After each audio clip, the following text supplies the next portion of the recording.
Welcome to Real Estate Coaching Radio, starring award-winning real estate coaches and #1 international best-selling authors, Tim and Julie Harris. This is the #1 daily radio show for realtors looking for a no BS, authentic, real-time coaching experience. What's really working in today's market, how to generate more leads, make more money, and have more time for what you love in your life. And now your hosts, Tim and Julie Harris.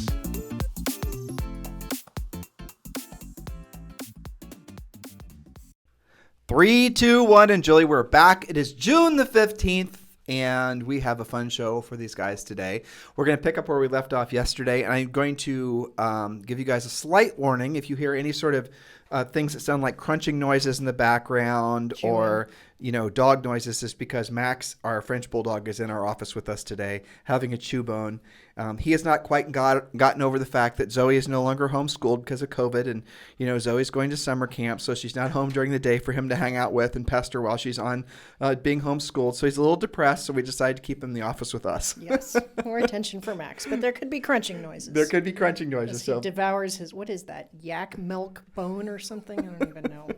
Anyway, so Julie, I was reading some articles. I read probably 4 or 5 articles and listened to, I bet you since yesterday, I listened to at least 3 or 4 podcasts that are all talking about inflation. Yes. Because I'm really trying to wrap my mind around it, right? I think conceptually I understand it, but I don't understand it from a perspective of what it's actually like to live in a time when there's real kind of noticeable inflation. Yes. Well, I don't know what it's like to be, I have no way of understanding what it will feel like when prices on virtually everything start to rapidly rise.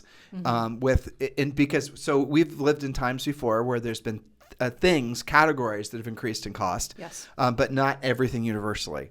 And who knows? I mean, so you got your, some like Peter Schiff, right? Who's our neighbor here in Puerto Rico, and he talks about in his podcast that his prediction is that inflation is going to rise for a total of 15% this year, and he's not trusting the numbers that are being reported by the government, and he thinks by another 6% the following year. So he thinks basically your total increase of cost over the beginning of this year to, say, for example, the end of the following year is going to be over 20%, and that's on pretty much everything. Now, if I'm misquoting Peter, forgive me. Some of you guys like listening to his podcast as well. So the moral of the story that he did say, which I really appreciated him being very drilled down about, is there is not going to be any deflationary cycle following the inflation. So, and this is what we've been telling you guys on the podcast since the beginning of this year at least. So once the prices rise, once house prices inflate, for example, there's not going to be a time when all of a sudden they deflate. And a lot of people in the real estate industry who are still shell shocked, and I think to some extent Julie and I included in that, from the big deflationary cycle that happened back in 2007 through 2009, are mentally and emotionally conditioned to believe that that's what's going to happen again, because we don't need to talk about this. People look for similarities and they think that. Let's not get into the semantics of what's different now or different, because we did a whole series of podcasts on that 2 weeks ago. And by the way, listen to our past podcasts and why we're not in a real estate bubble. Moral of the story is that it's very likely that there is not going to be a deflationary cycle in the near future. And so what you're experiencing now is the start of what's going to be a lot of inflating costs or rising appreciation, whatever word you want to use, in real estate, but also in everything else. All right, Julie, Max has got to be, there you go. He's taking it too far. Yes. In other words, prices are going to go up and then they're going to stay up. Right. Prices are going to go up and then they're going to stay up, and that's going to be the new norm. And it's not just going to be in real estate. It's going to be on everything. So when you see prices rise on real estate, and okay, you're feeling real estate rich, but and what happens if prices rise on everything else? What if your gallon of gasoline goes up? What if your milk goes up? Your eggs go up? What if your cost of your French Bulldog dog treats go up, right? What if everything is going up at the same essential percent as that gain in real estate value? There's no real, you may have increased your net worth because your house has increased, but your benefit of having that increased net worth isn't really experienced because everything else has increased proportionately at the same time. Right, and because you haven't actually cashed out that increase unless you've refinanced it out, and Right. So you kind of have to watch that. Now, I look at this another way, which is it's a blessing to be in real estate because your income also is going up because you are a commission-based salesperson, and that's better than somebody. I think Max wants to be the star of the show. I give up on Max. He wants to be on the so we have to. Sorry, Max, you can't come to the office while we're doing the podcast. We tried. So that's what's kind of interesting is all these different shows I've been listening to and articles I've been reading, and and a lot of these economists are basically politically motivated. So you've got to kind of sort of sift and sort to really form your own opinion on all of this. But the bottom line is that what you're experiencing now in housing is you're going to start experiencing it in everything that you buy. So get ready. And to Julie's point that she just made, the fact is that we are blessed to be in the real estate industry because like where it hurts people when there's this inflationary cycle is if things start to, let's say, for example, you have a salary and you're getting paid $50,000 a year. And let's say you're getting $4,000 a month. And let's say you're able to save maybe $500 a month after you've paid your housing costs, your car costs, your fuel costs, your electricity, your cable bill, your groceries, all the things, you still have $500 left over. So, $500, you're saving basically 10% per year of your income. You're not doing too bad, right? That's a good story for most Americans. But what if all of a sudden all your essentially monthly fixed costs, things you can't just decide no longer to have, electricity, for example, fuel, for example, what if property taxes, for example, what if all of those expenses start to increase? So now that you before had that little cushion of the 10% you were saving every month off your $4,000 a month. But what if you no longer have that? What if all of a sudden now the actual costs that you have to just maintain the lifestyle that you've had, and lifestyle is sort of this overused word, but let's just say maintain your family, maintain your household. What if all of a sudden that the amount of money you're getting paid in salary isn't enough to cover all the immediate urgent costs that you have? That's going to be a real game changer for a lot of people. That's where inflation becomes something that's truly painful for most people unless you have wage inflation. So, or in other words, until people's wages and their incomes start to catch up with the actual cost of things. The time between, and that does eventually happen, so the time between when people start suffering from or experiencing the true negative ramifications of inflation, which is in essence like a hidden tax. And when their wages catch up, there are some people whose wages will never catch up because those businesses won't be relevant anymore. But other people, it might be a year or 2 years. So there's going to be a lot of pain and suffering that happens before. And again, not all industries are going to be elastic enough and to be able to, because with inflation and rising costs, there might be decreasing demand. You guys can see how there's all these uncertainties in an inflationary cycle. It's easy for us to sort of think, well, great, my house went up and I feel richer. Well, it is a psychological benefit to you. But again, we have to be thinking big picture of all the harmful things that are just around the corner for the rest of the economy. So what should you be doing with this information? You need to be thinking bigger than you're thinking now so you can understand not just what's going to happen this month and next month, but what's going to happen 6 months from now. And one of the main things you have to do is you have to get really good at being a listing agent. And again, we're not anticipating any sort of deflationary cycle or bursting of a housing bubble or all these other things that people are saying just to essentially grab your attention. That's not going to happen. But your imperative, your number one job, the number one mission your professional life should be becoming a listing agent. If you're on the buyer's agent side of things during a cycle like this, you're going to suffer even more than you already are now. And buyer's agents right now have absolutely been suffering for a long period of time. It's just going to get worse. So if you have not yet, if you're looking for an excuse to become a listing agent, if you're looking for an excuse to finally break the bonds of being, addicted to essentially the transactional income from being a buyer's agent, you need to realize that there is this it's this inevitable, hard, challenging time ahead in our economy. And you have been warned, and hopefully you're a regular podcast listener, so you've been warned for a long time. You're already preparing. If you're hearing Julie and I for the first time today, I'm telling you right now, more than ever, if you're not on your way to becoming a powerful listing agent, you might not be in the business 12 or 24 months from now, and there might not be a job there waiting for you to take. Now, again, these are sort of worst case scenarios, but I'm an old Boy Scout. In my professional opinion, I'd rather rather be prepared for the worst and hope for the best than not being prepared for any sort of things at all. So headwinds are in front of us. We just all have to basically put our business heads on, and we have to be focusing on becoming listing agents. That is what we do. We focus on helping you guys get out of the buyer agent treadmill and move towards creating a very profitable business. And our business model that we coach you guys towards works in any economy, any price range, any sort of market situation, new construction, resale homes, double wides in Alabama or wherever, to, luxury penthouses in Manhattan. We have coaching clients. Our system has been tested in every market. Here, I want you guys to seriously consider joining our coaching program today. Text the word success, SUCCESS to 47372. Text the word success to 47372, and we'll text you back a link, and you can explore how you can join our coaching program for as little as $100. It's actually $100.18 a month. So do text the word success to 47372, and you can join our premier coaching program, which we will teach you how to become a listing agent for as little as $100 per month. All right, Julie, so we started yesterday talking about, and the topic was don't assume. Indeed, don't assume. So if you missed the first, 4 points, then get caught up with yesterday's podcast. Starting with point number 5, don't assume that they, in this case, buyers, can actually close the appraisal gap. So many transactions are falling apart because buyers were willing to do what it took and would say, yeah, we'll make up the difference in cash with the appraisal gap if that's what happens. And the agent either didn't put a cap to it, or they did, but they didn't check that the buyer could actually hack it. And they all wanted to believe it would only be off by $5,000. It comes in at $25,000 off.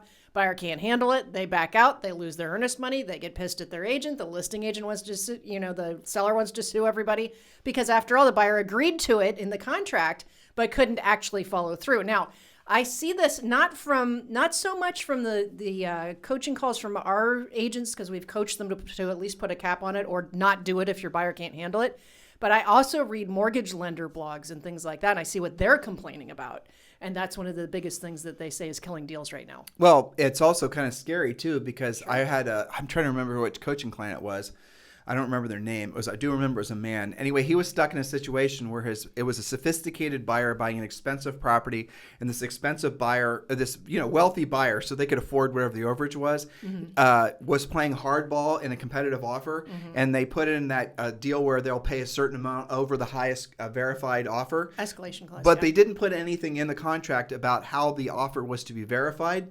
So what happened was the seller, equally as sophisticated and wealthy, figured, well, what the hell? My highest verified offer is now $1 million over. So then they send, well, the list price was $3 million, and now we got $1 million offer over. So now you're obligated to pay, $1.1 million over our original list price. And the buyer's agent did not actually write into the contract how the seller or the seller's agent was going to prove that they had received another verified offer. And so that buyer was then obligated to pay that much over, even though as the smoke cleared, it did seem that the seller and the seller's agent may have outplayed and took advantage of the lack of clarity in the offer from the buyer's agent. And that's with a buyer who could handle it and experience across the board. That was a mistake. So don't assume, right? And so one of the things that we coach our coaching clients is... the funny part, though? I didn't tell you the funny part. What? Buyer didn't give a rat's ass. They just paid it anyway. Well, but see, here's the thing. They were glad they had the house. That's right. And that's not going to happen every time, because that was an upper end deal with sophisticated buyers that had the cash to spend. That's not going to happen on somebody that's stretching to make $425, and that extra $5,000 killed the deal. Right. So you have to be careful, and you have to really know your client. We coach everybody to do what the contract says, but that also assumes that your contract is strong and you know what you're doing. It's just for the sake of complexity and making things more complicated. Sure. Why not? Right? Why not, right? So there is on the normal price ranges when they're stuck in a situation where they have to be competitive and offer over asking, because a smart listing agent is pricing a house so that they will receive multiple offers. Yep. Even an overpriced house in this crazy market is receiving multiple offers. Indeed. So one of the angles that we coach some of our agents to do, and again, we're not brokers, we're not lawyers, we're not anyway, we're just your friendly real estate coaches. Usually friendly. But one of the things we teach them to do is suggest to the seller, so you're representing the buyer, you suggest to the seller that the seller, like say for example, let's make this a normal run, realistically, $400,000 house. Well, the buyer will pay $450,000, let's say, but the seller is going to give the buyer a second mortgage in the amount of the $50,000 in order to accept their offer. So in other words, the financed amount is actually going to be $400,000, of which they say the down payment, but then there's going to be a second mortgage that's paid to the seller, and it is going to be a lien against the mortgage that where now the buyer has to pay not only the first mortgage, but a second mortgage. And the second mortgage represents the amount that they had to pay over to get the house together. Yes. And that's not going to fly in every case because every state. Right. Because that second mortgage also on a weaker borrower may wreck their ratios, and a lender's going to put the kibosh on that. Right. That's a solution, but that's not necessarily a go-to every time because you have to know what you're doing. Talk to your lender, talk to the buyer, know what they're made of. So the reason that it would work, and it does work, is because the subject price would be, it would be, I forget how you word the contract, but in this state this agent was in, it was legal, but in essence the second mortgage is a secondary lien. Obviously, it's subordinate to the primary lien. And so the first mortgage company didn't care about the secondary lien because the buyer was putting down 20% on the first mortgage. Yeah. So they didn't care about it was hardly even any money, like $800 or $700 for the second mortgage. Yeah. So they didn't care. And the seller was happy. So everything came together. Right. And the interest rate the seller was able to charge was like 7%. And the average, so who wouldn't take that, right? Right. And the amortization was over 15 years. So the buyer can handle it. Right. And it was free money for the seller. I know. It's creativity, guys. You got to be studying this stuff. So that's why, it sounds dorky to always recommend, you need to be taking your contracts class. And they don't teach all the complicated stuff, but they do teach you to actually write something that at least gets looked at. There's not an MLS on the face of the earth that would teach what we just said. Probably not. Yeah. So the reality of it is that... That's why we have coaching. That's why we have coaching, exactly. Okay. So that was a whole big bunch of don't assume, right? So, okay. Number 6, don't assume that the seller wants a quick closing. Now, this was an actual case from actual coaching clients. And they came to coaching. They said, I don't know why I lost this. We wrote for massively over. We did the appraisal gap thing. We waived all contingencies, appraisal, finance, everything. We had good earnest money. And we said we're going to be able to close in 2 weeks. Why did we lose it? And I said, why don't we find out why you lost it? Go ask what was the difference between what you wrote and what won. And the listing agent said, you wrote a great, strong contract in a normal world, but my seller doesn't want to close in 2 weeks. But they asked that after they lost the deal. After they lost it. Right. And so that was the mistake. They assumed that everybody wants to close quickly. Okay. Now this was kind of a rookie mistake because a lot of people now know that sellers want leasebacks. They want contingent on finding sellers suitable housing and all that kind of stuff.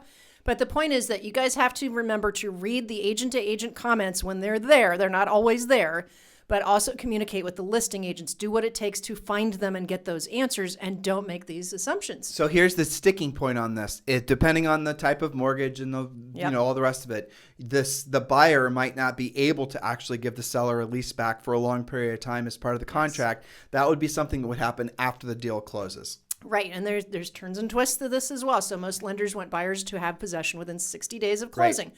So what if the seller wants 90 days? Well, so you write a longer closing time, and then you have 60 days after that, and you can still make that happen. So yes, you can see the challenge of newer agents, inexperienced agents that think they've got it all figured out but haven't learned all of this. This is more advanced negotiating. It really is. It's funny with that last point too, and you and I talked about this yesterday or the day before. The reality of it is money is one of the usually top 3 to 5 things that people are considering which sellers when thinking about what offer they're going to accept. Mm-hmm. But really, even if they say money, money's never one. It's unless they're like investors. It's always going to be the convenience to them and their families. That's the number one thing that's going to motivate somebody to accept or reject an offer is the level of inconvenience that your offer represents. And it's incredibly important that you understand that and explain that to your buyers. And the buyers are going to be, in some cases, and I totally understand. You remember Julie and I sold real estate for a long time. They're going to have their needs and their wants too, but their needs and their wants are going to have to be subordinate to whatever the seller's needs and wants are, or they ain't getting a house. That's why it's called a seller's market. That's right. In other times, there have been buyer's markets, and in the future, there may be a buyer's market where the buyers have control because there are more listings than buyers, but not now. Can I ask you a funny question? Sure. So how many of the agents listening to us right now, number one, listen to daily podcasts in at least the United States, tens of thousands of downloads every single day. Yeah. How many of the guys listening and gals listening to us right now have actually ever sold real estate in a buyer's market? Almost none of them. I would bet 4. Yeah, 4 total. A total of 4. And almost none of them. Counting us and our coaches. No. But haven't you thought about that? I have thought about that. They have no idea what you're talking about. I know. And it sounds strange. It's like a different world to even try and consider. They can't even really consider it. Yeah. But so And they won't. They but won't that's have why to. sometimes we say, well, this applies to this type of market, So But in the foreseeable future, these guys, there might be little, streets or little micro markets that it might be buyers markets, but many of you guys cannot imagine what it's like to basically list a house and have it be for sale for a year or 2 they years. have panic attacks if it's 3 weeks. Right, or 3 years. You don't know what it's like to essentially have the entire real estate rack be rack. You see what I mean? The entire real estate market be like the for sale rack, where everything's like 50% off, and still nobody wants to sift through the stuff that's on sale. That's what the market was like back after the real estate crash, until it wasn't, and then it swung back hard towards the seller's market.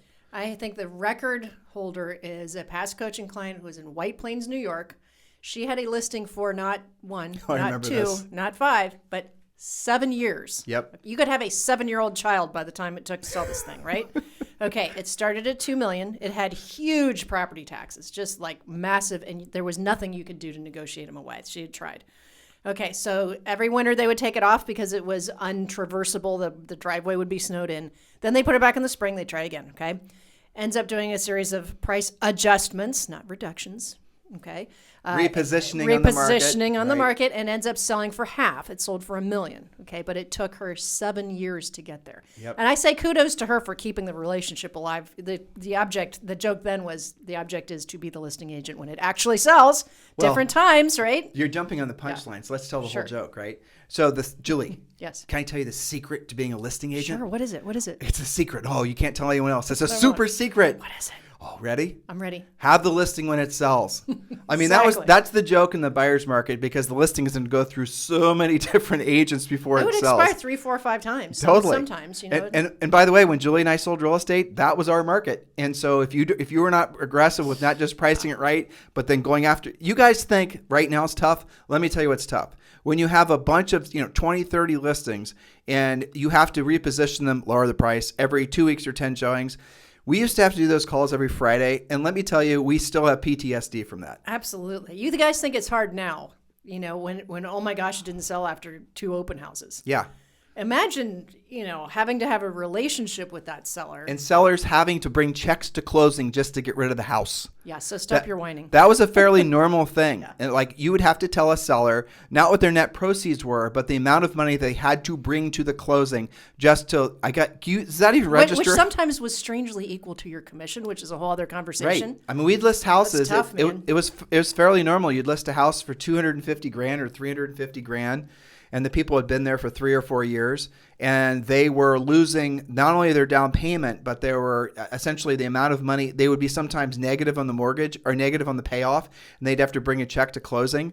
And let me tell you, as Julie just said, when they're going over there, it used to be called the HUD, when they're going over the HUD showing all the expenses, and they saw that, your commission was going to be $10,000 and they're bringing $8,000 to closing, that is a really uncomfortable situation. You had to be really good at your scripts and your objection handlers and making everyone realize that you weren't the evil bastard that... Or getting your title girl to do it for you. Exactly. I'm your title girl, get the bad news. But I mean, this is the... So when you guys... This all goes back to the fact that this market, even though it's really, really hard on buyer's agents, it's incredibly good for listing agents. So if you're not becoming a listing agent... Yeah, if you're not becoming a listing agent and pivoting all your if you're worried about technology companies, if you're worrying about lead buying companies, if you're worrying about, the iBuyers, if you're worrying about all that, it's because you're on the wrong side of the transaction. You pivot to being on the listing side of the transaction, and what worries do you really have? It's so much easier. It's so much more professional. That's what we specialize in. That's what our focus is. We obviously train you guys how to work with buyers, work with sellers, scale up your real estate business. We teach you all the things that you need to know to have a big, very large, profitable business. You can read our book, Harris Rules. It's available at every major bookseller. But you all should definitely be joining our Premier Coaching Program right now. Just text the word SUCCESS, SUCCESS, to 47372. And when you do, we'll text you back a link. You click the link. You then read about the Premier Coaching Program, and you can join Premier Coaching for around $100 a month. See, that's better than saying $100.18. It is. So for around $100 a month. So go ahead and text the word SUCCESS to 47372. Next point, Mrs. Harris. Well, and one of the biggest issues, nice problem to have, that our coaching clients are having right now is that they have the ones that have achieved their magic number. We've done shows about that. It's in the Harris Rules.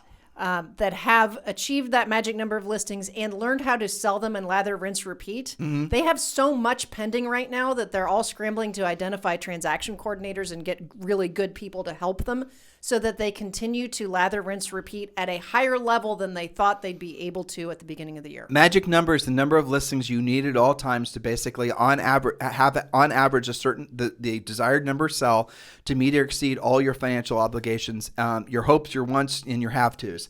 That is what the magic number is. For most of you in this market, given the average sale price in the country right now is like $375.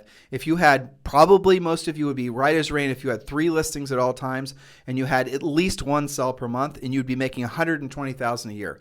Now, you think it's more complicated than that? You're absolutely incorrectly 100% wrong. It's that simple. And yet, how many of you are wasting time worrying about your brand, social networking, social media? You're worrying about all the wrong things. Focus on being a listing agent. Focus on having 3 listings at all times. That's what we teach you how to do. These listings that we're going to teach you how to go after, if the leads cost you nothing, get that? Nothing. They do require you make effort. And then when you get up to your magic number of listings, you're going to have on average a certain number that are going to sell per month. If it's 3, realistically in this market, all 3 will sell. But if it's only 1 and it's $10,000 when that thing sells, you're making $120,000 a year. You guys get it? It is that simple. It is that simple. Our clients live it. Okay. Yep. So next we have point number 7. And this, everything we just said is true. Very competitive, tough on the buyer's agents. But don't always assume that there are other offers. NAR reports that 38% of transactions do have multiple offers. It's not 100%.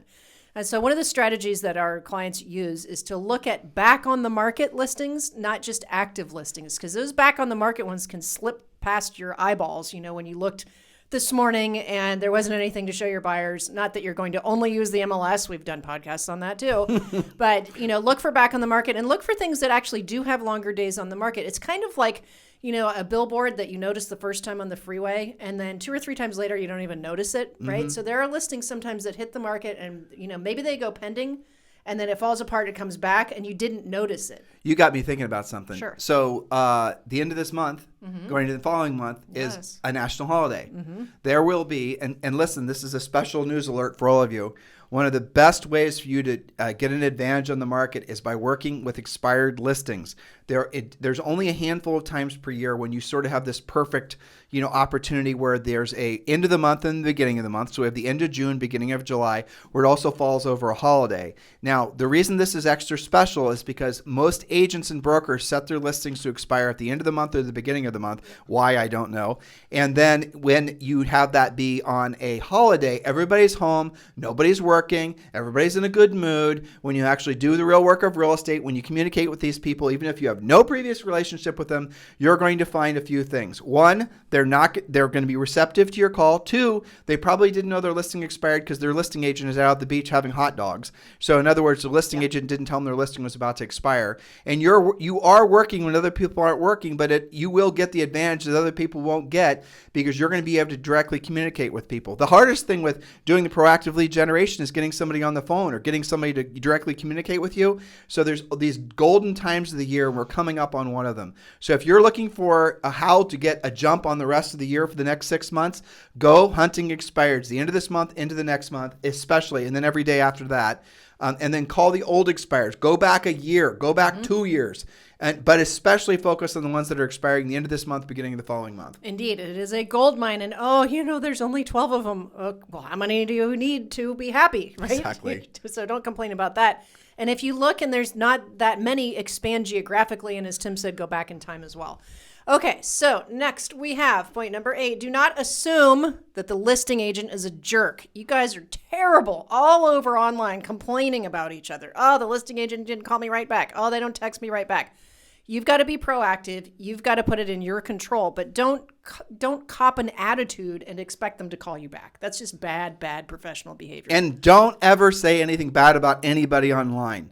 It will haunt you. It will haunt you. Don't complain about, even if you have a right to complain and feel justified in complaining, never say anything about anybody online, because you do not know how that's going to be used against you when people are forming opinions about you in the future, especially people that are considering doing business with you as in your future real estate clients. Yeah, and you're competing and they look up you and the other guy and they see you complaining all up and down. I promise you guys, it'll never work to your benefit complaining about anybody online. That will stay with you like a sword of Damocles the rest of your life. Point number 9, don't assume first-time FHA or VI buyers can't get a house right now. What do you mean on that point, Jules? Okay, so it is true that there's a lot of misinformation about VA buyers, especially. All three of those, but especially VA, because just because a veteran is using a VA loan does not mean that they only qualify for a VA loan. It's because they earned those benefits. That's and right. You really should respect that. And a lot of the educated agents do. And many times that borrower will actually be stronger than somebody who's, throwing everything at the wall to see that sticks and actually can't, hack it. So, and I do see a lot of reporting, especially on the mortgage sites, that FHA and VA buyers are getting themselves in contract. It sometimes takes many more offers, but it is possible. Same thing with conventional buyers. It comes down to doing things like having the lender call the listing agent and say, yes, they're putting 5% down, but their credit score is 812. Versus whatever else you're looking at. And by the way, I have full loan commitment versus everything else you're looking at. I would suggest that the reason a lot of agents fail with their government loans, their FHA, VA loans, is because all they're doing is going to the MLS. Sure. And what they need to do is listen to the podcast that we did a couple weeks ago where we told you guys how to find listings that are not in the MLS. And you need to start being proactive, actually going after prospective buyers or sellers for your buyers.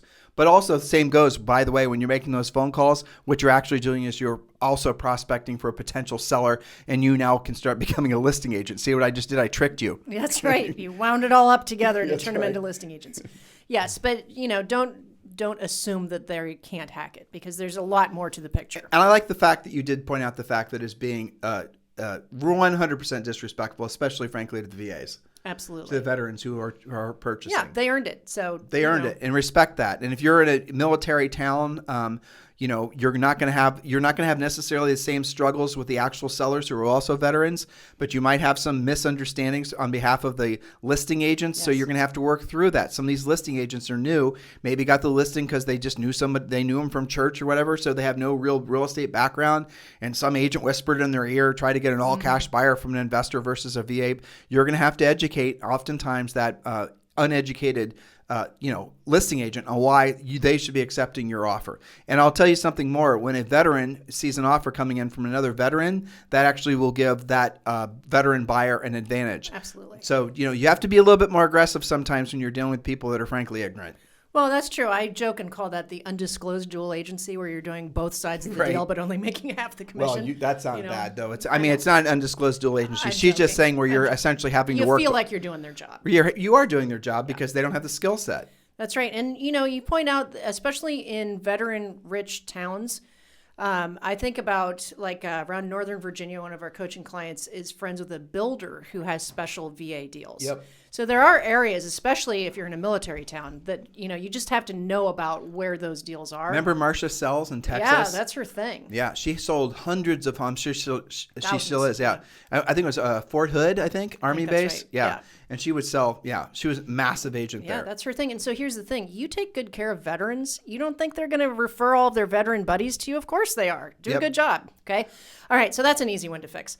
Number 10, don't assume the market will be full of distressed property when you wake up any day now. Currently, it's less than, guess what? 1%. That's nothing. Yep. That's just somebody making a mistake and over refinancing or losing their job and not, getting reemployed. It's less than 1%. It is fascinating. Even in a crazy seller's market like this, there are still foreclosures.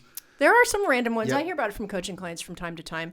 But they're always really circumstantial. I mean, in any market, you're going to have some of that, but you have even less because there's been such a buildup of equity. People can actually get out of their house without being distressed. That goes back to the fact that people, look, if you have, one of the reasons there's not going to be any sort of bubble bursting is because, assuming the inflation hawks are predicting and what they're predicting is correct, the prices inflate by, say, 20% between the beginning of this year and the end of next year, and let's say that seller also had to put down 20% on that $400,000 house, that house would have to go down, effectively 40% in order for the house to actually, where they're going to be at par in that mortgage, and the probability of that happening is about zero.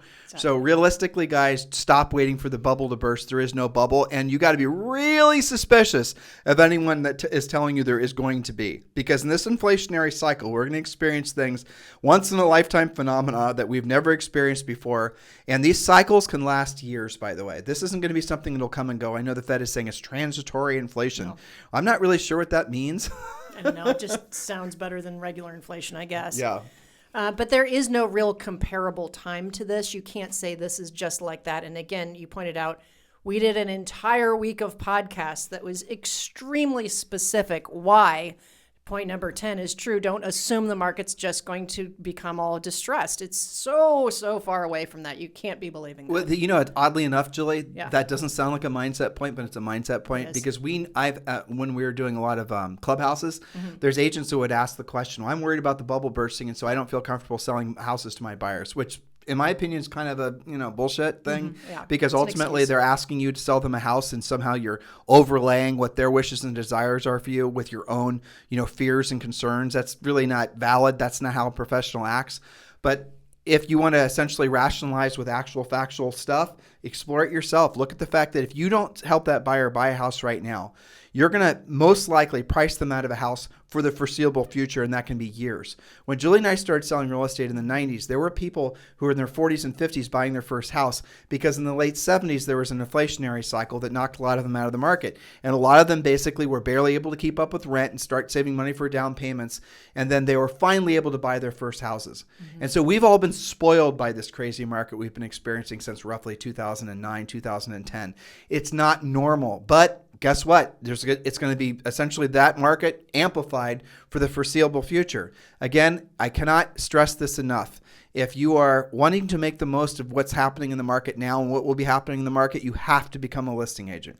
You don't have to pass through the fires of Modor before you're allowed to become a listing agent.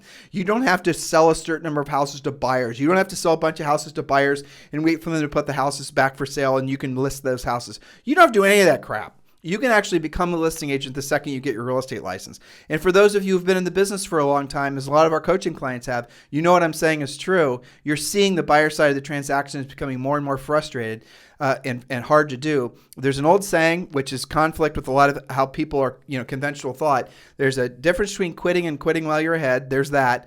But here's the one that I often like to say, in our own business, because it's fascinating. When the going gets tough, the smart leave. And I know that's counter to what normal people think, but it's also smart. When the going gets tough, the smart leave. When the things get really hard, you're getting less results with amplified effort. If you're having to work 2 or 3 times as hard and you're getting less results than you were before in the past, when the going gets tough, the smart leave. What most humans do is they stay drilled down. I am not going to give up. I'm going to make this work. I'm going to go down to the ship. That's not how a business person thinks. A business person is going to realize that if they're not achieving financial goals, the thing is not to keep on pouring more fuel of your life energy and money onto the essentially trying to make that particular idea or ideas work. It's to say, this is not working. This is not the result I'm getting. It's not because I'm a failure. It's because the business model that I was emulating is a failure. And that's the hard part for most agents and brokerages and business people in general. They're not willing to accept the fact that even though they may have made the right set of decisions 5 or 10 years ago when they essentially were forming this business model they're following now, and maybe you're talking about teams or buying leads even, but now when all the rules start to change, those people don't pivot and start doing something different. They just say, damn it, I'm going to make it work. I'm going to suffer lower margins. I'm going to spend more money. I'm going to hire more buyer's agents. I'm just going to double down on dumb, basically. And they do that year after year after year after year. And then there's a slowdown in their business. And then they burn through all their personal savings and they're bankrupt. Too late. And then they have to recreate when they have nothing. Right. So there's a difference between quitting and quitting while you're ahead, and there's when the going gets tough, the smart leave. A lot of you are suffering needlessly because you haven't accepted the fact that you need to, in essence, leave. You need to change your business model. You need to pivot in the direction where the market is going to be. Intuitively, you know what I'm saying is true. So you got to ask yourself, if you intuitively know what I'm saying is true, then why is it that you're resisting? And, I get it. I understand why, because it's hard to change. It's hard to look for something and understand that maybe the path that you're on is not the path that you need to be on, because you have to suck it up a little bit. You have to say, okay, well, maybe I follow this horse. This horse has gone as far in this direction as I choose for it to go. Now I'm going to, steer him to the left or steer him to the right. That takes a certain suffering of the ego, which you have to pass through. Do it now and get away from these costly, profit depleting business models that some of you guys are following, and do seriously consider becoming a listing agent, and also strongly encourage for us to have a conversation about you guys joining Julie and I EXP. EXP Realty is going to, without a doubt, in our opinions, be the most dominant real estate brokerage on planet Earth. And if you want to learn more about EXP, we've made it very easy for you. Just text the letters EXP. Text the letters EXP to 47372.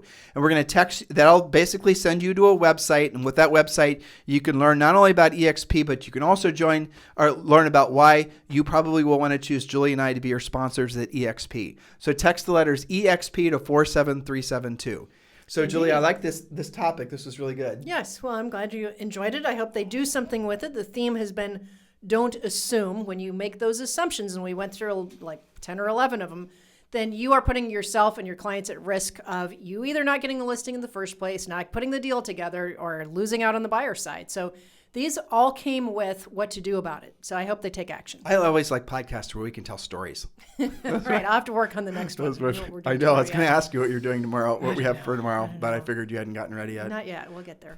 Oh, by the way, this is a good time for us to suggest to you guys, if you have any suggestions or comments or concerns, send them in. Now. Text me directly. I mean, we're never short of ideas, obviously, but if there's anything that's pressing that you think that maybe we need to drill down on more. Special requests. Sure. Text me directly at 512-758-0206. Don't call. I will never answer. Text me at 512-758-0206. And by the way, that goes true as well for those of you who are ready to join EXP and you're ready to choose your sponsor and you want Julie and I to be your sponsor. Text me directly at 512-758-0206. In the meantime, you guys have a fantastic day. We'll talk with you on the show tomorrow.